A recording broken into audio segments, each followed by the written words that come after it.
השם, איך אתה? אוי, איזה יופי, כיף לשמוע אותך. קודם כל, מזל טוב! תודה רבה, אח שלי, תודה רבה. בן כמה הילד? 23. וואי. עדיין ילד, אתה אומר, אה? איזה יופי. שמע, מתוקי, אני בפייסבוק מלא מפוצץ במזל טובים כאלה לך וכאלה, והיום אני יודע שאתה חוגג גם ב-TLV. נכון מאוד, חוגגים ב-TLV, תהיה חגיגה וכולכם מוזמנים להגיע, באמת, באהבה גדולה, כל המאזינים.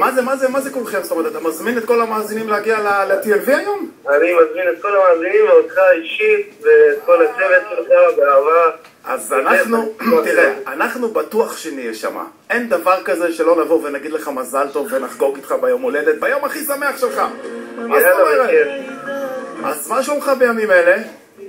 ברוך השם, תודה לאל, שתבח שמו יום. אתה ככה מסתובב לך עם מוטי ובסבבי וקצת הופעות וקצת פה וקצת שם, עסוק מדי בזמן האחרון, נכון? הייתי אומר שכן, אתה יודע, סידורים לקראת האלבום, סידורים לקראת ההופעה החדשה. בוא תפרט לי קצת יותר, מאור, על הדבר הזה, כי שיגעת את כל המדינה עם הלב קבור הזה. חירפנת את כולם. זה לא קצת מפחיד אותך כל העסק הזה? כאילו, אתה יודע, פרצת בבום אחד כזה גדול?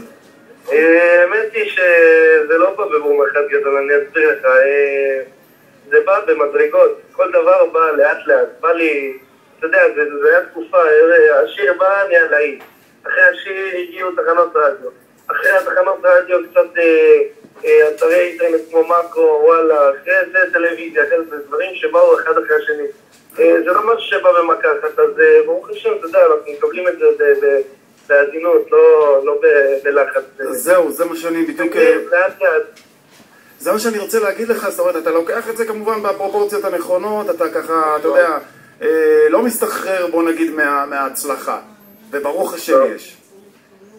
אנחנו, אתה יודע, תמיד נשארים שבויים, ראש על הכתפיים, ואף פעם לעולם לא נשתכח מאיפה הגענו, כי אנחנו בסך הכל אנשים, כמו כל בן אדם שיש כאן. אתה יודע, זכיתי במתנה מבורא עולם, ואיך אותי, תודה לאל. אז רגע, אתה בן 23 היום, ממש היום, וכמה זמן אתה כבר שר? אל תגיד לי כאילו מהבטן וזה, בסדר? תגיד לי כאילו באמת, כמה זמן אתה שר? באמת אבל. בערך 5 שנים. 5 שנים ככה מקצועי? כן, 4.5, משהו. ובוא תספר לי ככה קצת לקראת האלבום החדש שלך, מתי הוא יוצא, מה יהיה בתוכו. אנחנו יודעים חלק מה יהיה בתוכו, כי הסינגלים ששחררת לאוויר אנחנו כבר שומעים ומשמיעים, אבל פחות או יותר, תספר לי. אוקיי, אז בתוך האלבום יהיו 2 שירים שקטים. אחד מהם זה מילים ולחץ שלי שנקרא סדרי פיזותי, שיר סוחף מאוד, שיר עצוב. עוד שיר תחברי שכתב לי אותו מאיר משלי, מילים ולחץ. יש לנו עוד שיר קצבי אחד, מטורף, משהו באמת סוחף, משהו בסגנון דנס, שגם מאיר משלי כתב והלחין אותו. ויש לנו את קצוע 14, שזה הסתעה שאני לא יכול לגלות. מה זה? בוא תספר לנו קצת רמז, משהו, תן לנו. זה משהו שאני מבטיח, הנה אני אומר לך עכשיו מבטיח. אוקיי. שכל מי שישמע אותו, יעוף עליו. הפתעה מטורפת. עכשיו תשמע, מאור, עכשיו עשית אותי ככה סקרן, ואני מה זה סקרן, אתה לא מבין אפילו למה.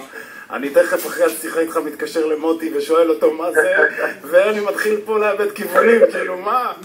עוד 15 יום בעזרת השם כולם ידעו מה. אז שבועיים אתה אומר, הדיסק באוויר. בעזרת השם, בעזרת השם. וואי, אז זה חגיגה בתוך אלבום ראשון. יואו, איזה יופי זה מרגש, נכון? מאוד, בטח. שמע, יאמר לזכותך, רגע, אחר כך תגיד לי מה אומרים, יאמר לזכותך או לזכות מוטי או אני לא יודע מי, אבל אתם משקיעים יפהפה בעיבודים, אני שומע בשירה, משקיעים. אני אגיד לך למה, מוזיקה עושים, איך אומרים בפרסומת, עושים באהבה או לא עושים בכלל, אז אני לוקח את זה למקומות שלי, ולדעתי מוזיקה עושים באהבה, או שלא עושים בכלל. אם אתה לא מתחבר למה שאתה עושה, זה לא שווה, זה לא אמיתי.